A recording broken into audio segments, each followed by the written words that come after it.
know that the creation of affordable housing by building tall towers is going to get them displaced, creating unaffordable communities, and they're doing everything that they can to prevent it. The question now remains, why isn't the Black community doing the same thing? You can't blame the Jews, you can't blame the whites, because this board is now predominantly Black. The responsibility falls on our shoulders to protect our community.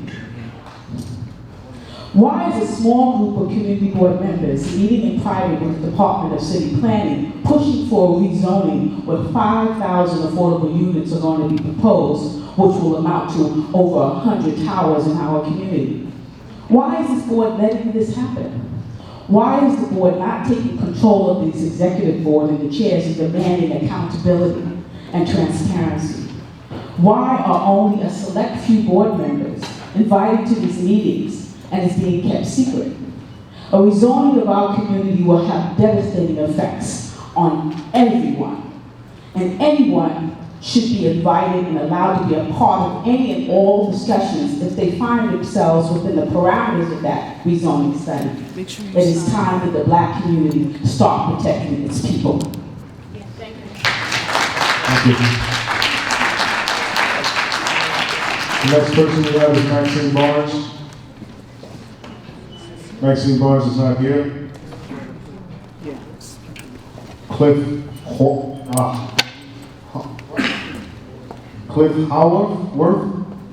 How you pronounce your last name? Hayworth, forgive me.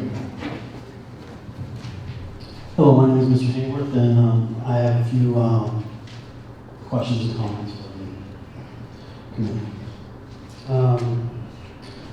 First, this question is for the chairperson of the search committee.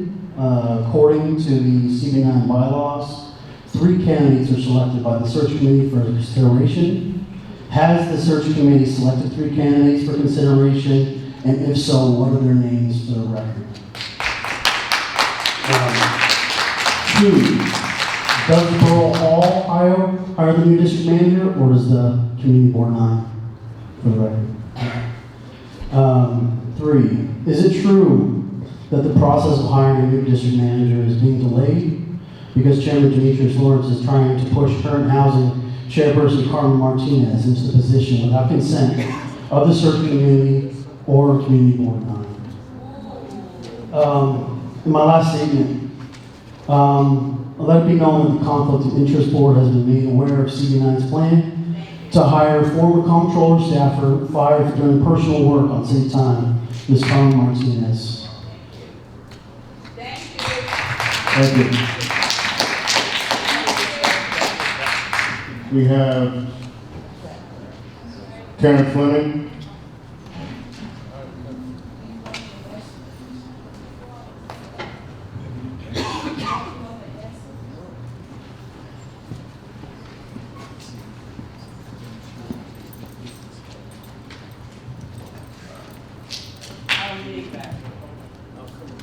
Okay, I couldn't be heard. My name is Karen Fleming. Let me say it again, Miss Boyd. My name is Karen Fleming. I have a problem with you. I have no problem with your manifestos. You can put out whatever email you want to put out, but you don't get to put my name in it. And the reason for that is because it seems like I agree with everything you say when you add my name to it without asking me. You knew how to reach me. You could have called me. Even the lousy press that we may have will call you up and say, may I quote you? You did not do that, okay? Now let me explain something to you. I have nothing but respect for you for busting in the door of this organization because that's what we needed to do. You didn't step in here by yourself. I stood up here with you and said, we're in here now. Now the problem that I have is that you haven't told the whole history. You called out Clarence Norman, okay? Now, what you didn't know, since you weren't here then, is that the same time when we had Black kids roaming in the neighborhood in the 90s, and we had also Lubavitch kids roaming in the neighborhood. At one point, we said, hey, how come they're only locking up the Black kids? You know what Joe Fox did? He said, okay, anybody that breaks the law, we locking up everybody. How do I know that? Because I stood in front of the precincts. with about maybe 300 Lubavitch and another 150 black people while we were arguing this issue of who's going to get locked up and who's not. In 1991, Joe Fox said, I'm locking up everybody. And who was in the middle of that, trying to keep peace? Clarence Norman. So you need to tell the whole story. Okay, there's people in this auditorium. When he was an elected official, people that needed things, like I went to him and I said, Clarence, I need so-and-so. And he said, come tomorrow, I'll take care of it. There were people in this auditorium who remember that. You understand? So if you want to call him out on whatever else happened, call him out on the good stuff too. Because he's still here. He's still pitching in the community. He doesn't have to come here, okay? Now, next thing. The next thing is, I'm speaking. Now, the next thing is that there's a difference between a mercenary and a soldier. Mercenaries don't care about the results. Soldiers want to go home. They want peace in the community, wherever their community might be. They fight to go home, to stay home. Mercenaries don't care. Now, I don't know which you are. We'll see. Now, there's also a difference between leadership and activism. Activists are superficial and not needed once leadership is required. Now, some activists can become leaders, but not everybody. Now, you got to decide, and we got to decide, who is part of the solution and who's going to be part of the problem. Thank you very much, Karen. The last person for public comment is order. So as we mentioned before, we were not going to have the back and forth. I didn't appreciate that, Jake, as a chair with the sound thing. So you're up next, Mr. Goldstein.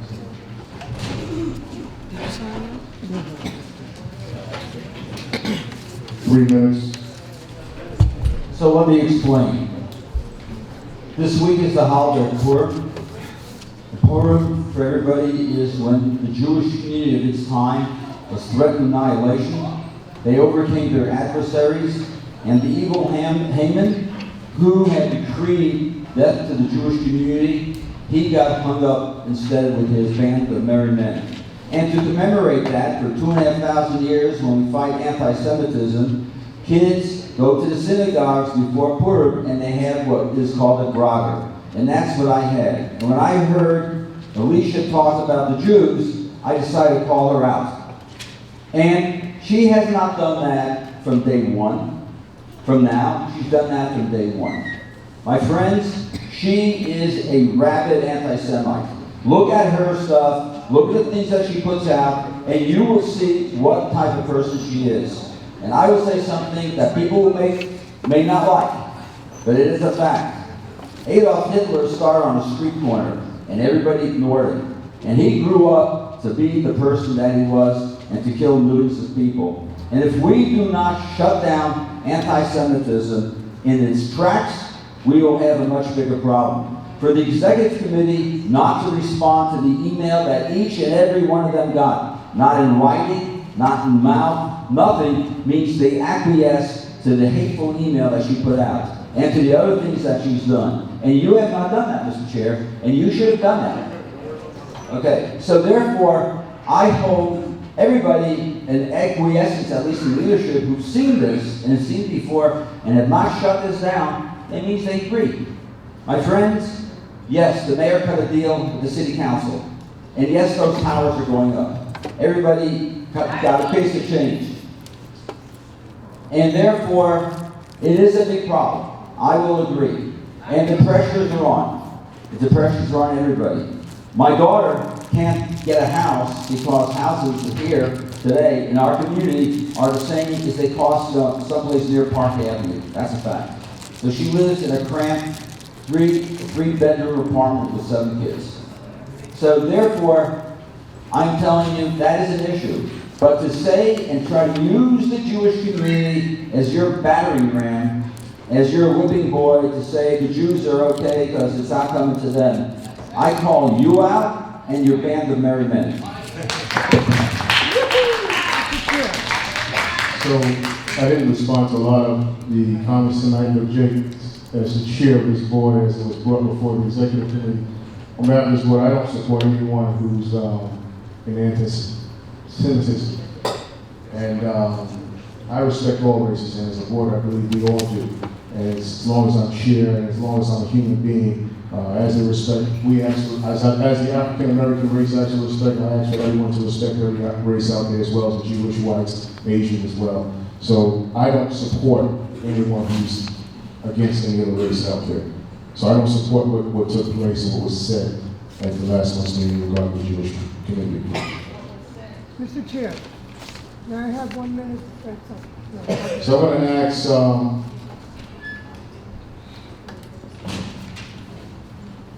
as we move on, public comment period list is finished. I'm going to close the public comment session right now. We're going to move into the business session. And I'm going to ask all board members, if you haven't had a chance to sign in, please sign in right now. We're not going to have the issue of those who didn't get a chance to sign in and marked absent or who are present. At this time, I'm going to recognize some of the elected officials who are here in the auditorium this evening. Give me 1 second.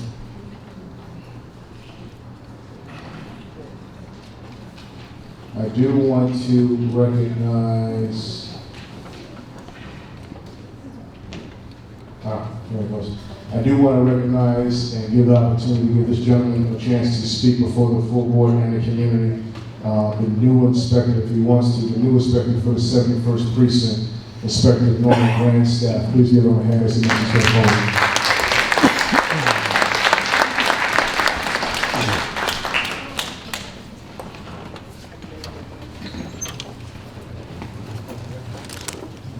Thank you, Mr. President. Good evening, everyone. My name is Norman Grandstaff. I'm the newly assigned commanding officer of the 71st Precinct. I've been there for about 2.5 weeks. I most recently worked in Canarsie, where I was the CO over there for about 2.5 years. I worked really well with the community of Canarsie, and I think we got a lot of positive things done. I've got almost 18 years with the police department. I have mostly throughout Brooklyn.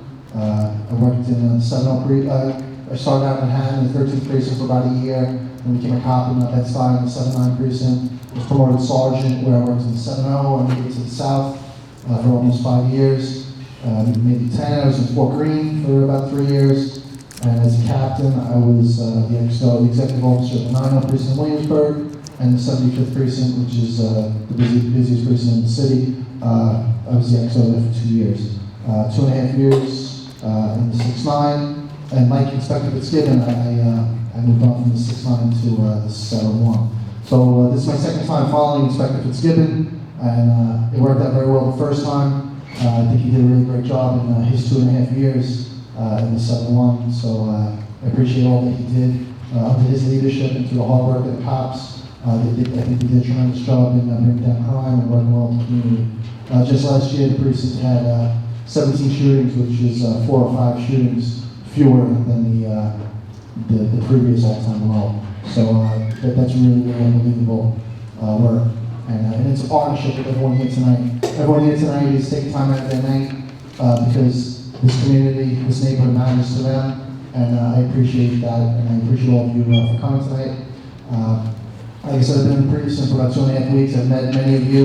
We had the council meeting last week in this very same room, and I've seen many of you at that meeting as well.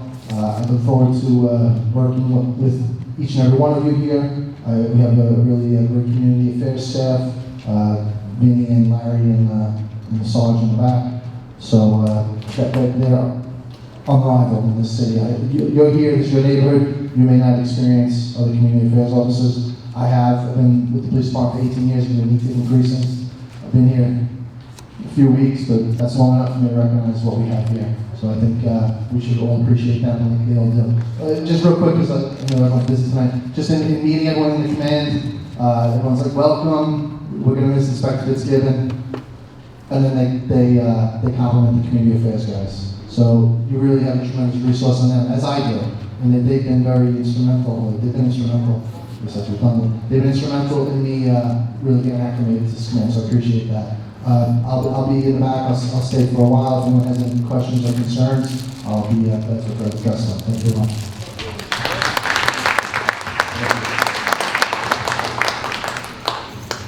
So we have, thank you, Mr. Grant, Inspector Grant staff, appreciate you, and appreciate the officers of 71st Precinct in the back as well. Can we give them a round of applause? Thank you. From the Honorable Public Advocate Letitia James' office, we have Brian McLaren. Do you have anything to share? No? Welcome. From the Honorable New York State Senator Jesse Hamilton, we have Reuben Lipkin, who's here, who wanted to share something. Good evening, everyone. Regards to New York State Senator Jesse Hamilton, I have just a few announcements here. We're going to be having Flatbush Artpreneur Project go digital. We're trying to help entrepreneurs with their businesses. It's going to be Monday, March 28th at McGivers College. That's 1150 Carroll Street.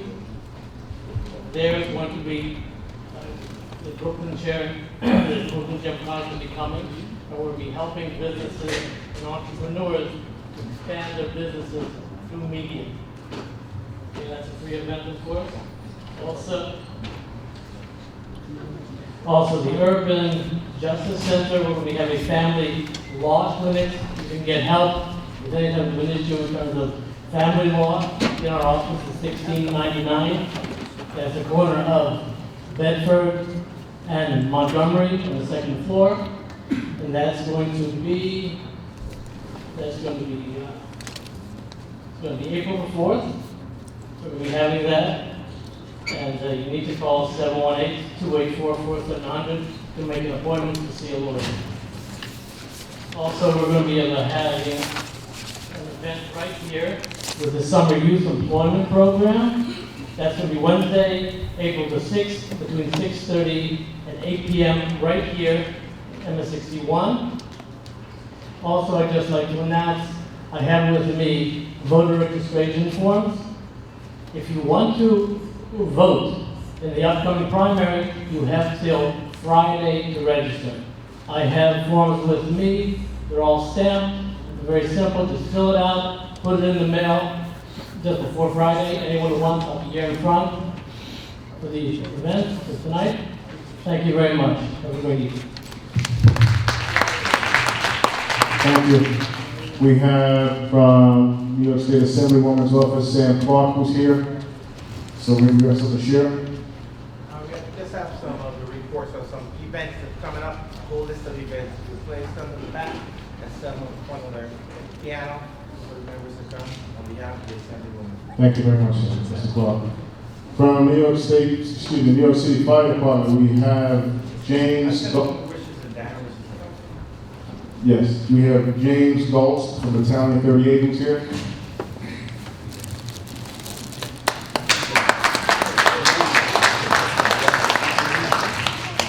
Good evening, everybody. Thanks for having me. I'm here on short notice, but I would just like to remind everybody that they need smoke detectors in their homes and CO detectors as well.